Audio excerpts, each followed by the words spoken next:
Subscribe to our channel and press the bell icon for more videos on cancer care.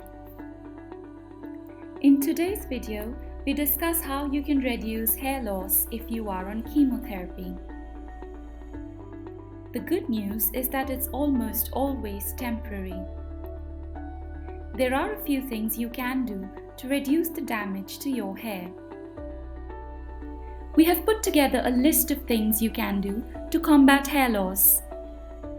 Avoid using hair products with harsh chemicals. These include hair dyes and strong shampoos. Your scalp may get tender or itchy.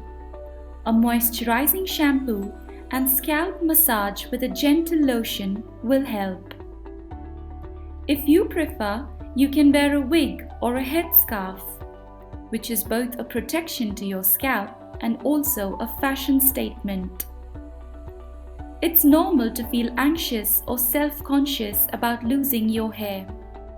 Consider joining an online or in-person cancer support group to connect with people going through the same thing. Most people notice their hair growing back within a few weeks to months after they've finished chemotherapy. Talk to your cancer care team about whether you can expect to experience hair loss as a result of your treatment.